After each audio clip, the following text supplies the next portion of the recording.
All right, what is up, my friends? Welcome. Bloomburrow complete set release, set review. We're almost done. White, blue, black, red, green, and all the multicolor cards are all done.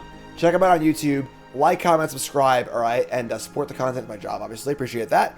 We're doing a complete set review here over limited and constructed. All the cards, all the mechanics. There you go. I was a little late on that one, my bad. And we're going over all of it. Give out the awards you know and love, and everything else. And it's good shit, folks. Set seems awesome. Really excited about this set. Looks really, really cool. This is also going to be the shortest set review in years because of the set. The set's kind of simple. There's no bonus sheet. Like, the cards mostly have a good number of words on them. It's awesome. So, reminder real fast, 10 new brews will be on Wednesday. Cannot wait to brew with these cards. Very, very excited for that. Wednesday, early access. And then the following week will be Bronze Mythic Premiere, first draft, 10 new brews. Come along the draft format with me. It'll be a lot of fun. So, let's get to the games. The first real games. The review real fast. Word from our sponsor at Team JB Hobbies. Homegrown sponsor. One of my mods runs this really, really awesome hobby store, game store. These things are so cool, folks. Handmade, handcrafted puzzles from a little, conversation starter, coffee table pieces to, really, really intense, escape rooms in a box. They're awesome. Awesome gifts. Really thoughtful gifts. Impressive gifts. You open up, you're like, wow, this is really, really cool. What is this? Check them out, Team JB Hobbies. Promo code Jim5, 5% off your order on teamjbhobbies.com. Really good stuff. Great presents. Check them out. So, let's get into my hobby, which is reviewing Magic cards. Let's go. Bark Form Harvester. Changelings return. Only a few of them, but 3 mana for an artifact creature changeling. This is every creature type. It's kind of cool. It's rabbits and squirrels and mice, so mine. It's got reach. 2 mana, put a card from your graveyard on the bottom of your library. Note that it's your graveyard. This is not a graveyard hate thing. That being said, there are a few changelings. This one's a little iffy. The body just isn't very good, and the ability isn't very good either. So it's not a very good combination. And there isn't that much typal set where you're just desperate for changelings. So I think this card is mostly just filler. Not so exciting. Up next is Bumbleflower's Share Pot. Set for an artifact. ETB, make a food token. Spend 5 mana and sack it to kill anything. Not a land permanent, but only at sorcery speed. Get off my plane. I mean, we see this card pretty often in Modern Day Limited. Just really inefficient colorless removal spell.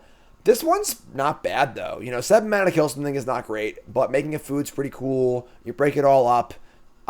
Could be worse. This is a bit of a, an emergency, break in case you need it really badly kind of thing. Wouldn't want this card in my deck, but if you're desperate for a kill spell, you can play a card like this.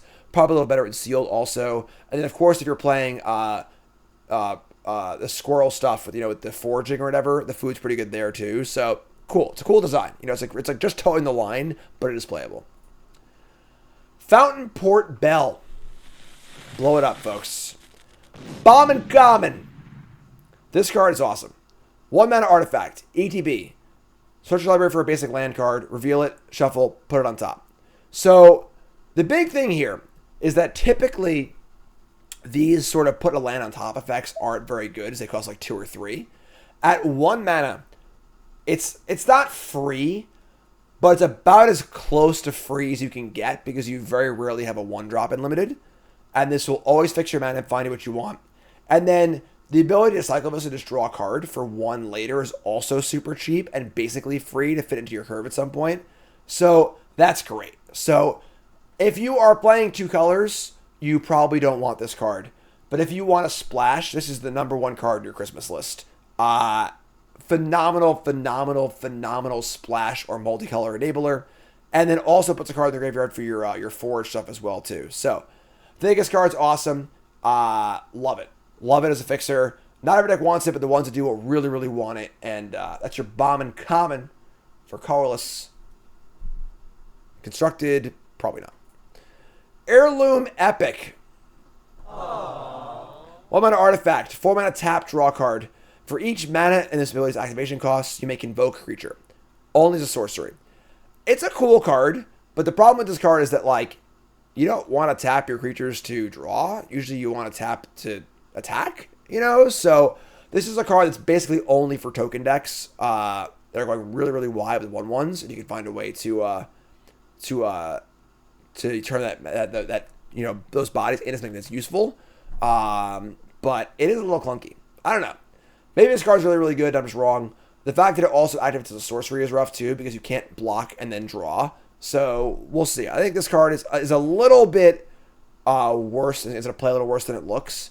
But I think this card's fine. It's a cool card. Look forward to trying it. I don't think it's quite there, but we'll see. Patchwork Banner. It's a card for my Goblin Commander deck. Yay! Commander for an artifact. EDB, choose a creature type. It's an anthem for those creature types, and it adds a mana of any color. I mean, this card's dope, right? Like, we have if you're playing a creature type in this set, this will pop your creatures. Cool. And then it can fix for you also, although the mana fixing and the creature type thing are very non-congruent, because if you're like a good stuff, 4-color green deck, you probably don't have many creatures of the same type. But yeah, so cool card for sure. Kind of cool that it exists. Similar to the Banner and Eldraine. You'll know if this card's good in your deck, basically. Short Bow. 2 mana for a equipment. +1, Vigilance and Reach. Equip for 1. Limited filler. Seems okay. Not great. Just okay. Oh, that is true. I'm sorry. Equipment works really well with Valiant. That is a thing. Valiant is also abilities too. And you can just re-equip if you want to also. So that's kind of cool. So a little extra value there for your Valiant decks. That's pretty cool. Starforged Sword. 4 mana for equipment. You may gift a fish if you want when you cast this card. When it enters, if the gift was promised, attach the sword to a creature you control. +3/+3 and loses flying. Still a piece of garbage. This card blows. Like what? Like 4 mana for this? Really bad. Just a really, really bad card. Yeah, sure. Tangle Tumbler. The meta for a vehicle. It's got Vigilance. 3 mana to tap, but a counter creature. Tap 2 tokens and crew. It's a 6/6. Note that it has no crew cost, because you need to tap tokens to crew it.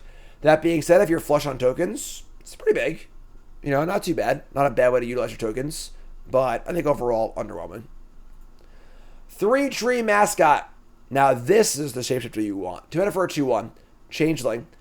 Filter a mana. Once a turn. Mana fixer and also a tribal fixer, which is great. Not every deck will want this card, but I think it does. The decks that want it, it does what you want it to do. Fixes your mana, helps your typal stuff, and just cute little common. Not a high pick or anything like that, but decks that want it is pretty cool. On to the lands. Fabled Passage returns with some really cool art. Cards, obviously a huge standard card. Great and limited too, obviously, but there are a number of random landfall cards in standard that this works with. Nissa, Bristly Bill, and Fetch lands are busted with landfall cards, but great fixing also. This is a great card. Not much more to say. It's just a reprint, but it's very, very good. Bring out your old Eldraine ones or use these, but card's excellent. Fountain Port. This was very close to being the trap card. This card had a lot of hype around it. People are comparing it to Mirrex. I don't agree.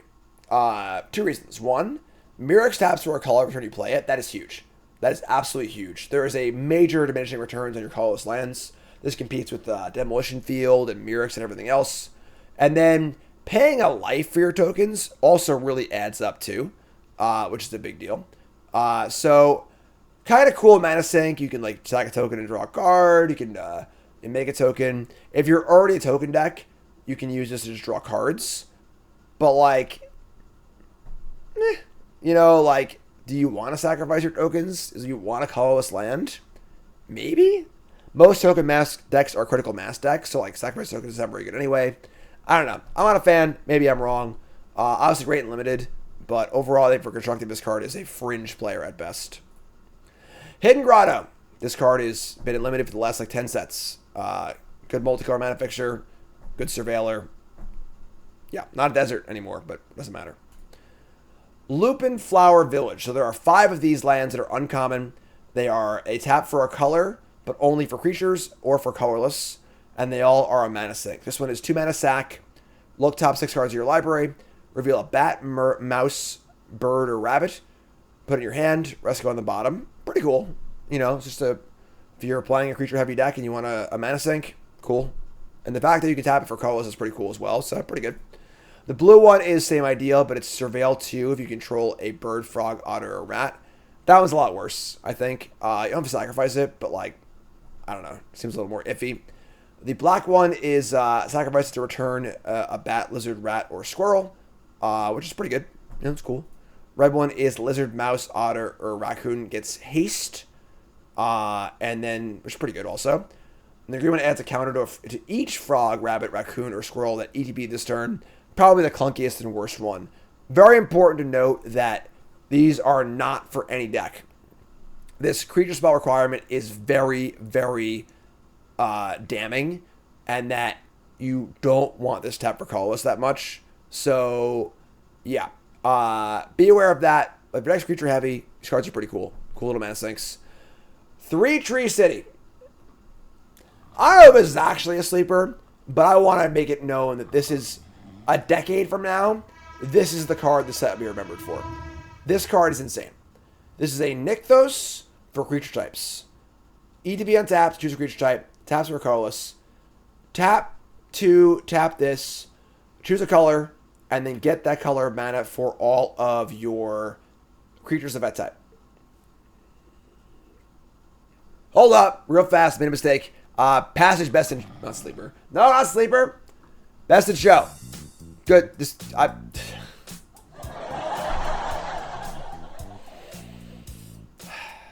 Anyway, so as I was saying, we have our sleeper award for the 3 Tree City. This card's insane. This card in like an elf or goblin deck, it's just like free roll. Boom. Play it. Get a bunch of mana. Awesome. But it does a lot of other things too. You know, in an Eldrazi deck in Modern, so you're playing the Micah spawn. You know, you want to fetch up a land, and you have 5 Scions in play. Boom. You know, lands tap for mana of any color. Sorry, for multiple mana of any color are a big freaking deal, and this card does that. And the ceiling here is super high, and the floor is a colorless land. To be fair, it is a legendary, so you can't play a ton of these. But I think it's going to see play in literally all formats, in various typo decks, and it's a huge commander card. Definitely, you know, modern possible, even legacy possible, pioneer, standard, all over the place. All right, big sleeper card. I think this card's great. It's very similar to Gaia's Cradle in a lot of ways, in elves and so on and so forth. And yeah, you need a lot of creatures to play, but your failsafe is a colorless land, which is great. So, card's great.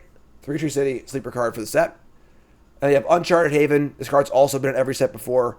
Mana Fixer Unlimited. That's it. So recap, our message show, Fable Passage. You don't forget to do it. 3 Tree City is our sleeper card. Fountain Port. Oh, I did trap the Fountain Port. Man, I fucked up. I'm sorry, folks. I don't know what I did. I just mixed everything up with this one. So I am trapping the Fountain Port. We'll see if I'm right or wrong on that one. Long day. Yeah, long day. And then, of course, Fountain Port Bells are Bombin Common. And that's it, folks. We're all done. Set review complete.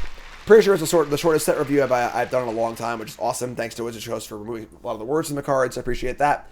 Remember, folks, as I said earlier, Bronze Mythic on release day, the 30th, for our first draft. And, of course, we have 10 new brews happening on Wednesday, the 24th. Early access. I'm pumped. You should be too. It's going to be a freaking great time. I am ecstatic. It's going to be awesome. So, set looks great. I'm very excited for it. Contra Reset, thanks so much. And look for special guests in a YouTube short or TikTok, because there aren't that many of them that are actually relevant. So I'm going to go over it real fast, all right? I love y'all. Thanks for watching, folks. Appreciate it. You're all great. YouTube folks, love you. Like, comment, subscribe, and check out the other ones as well.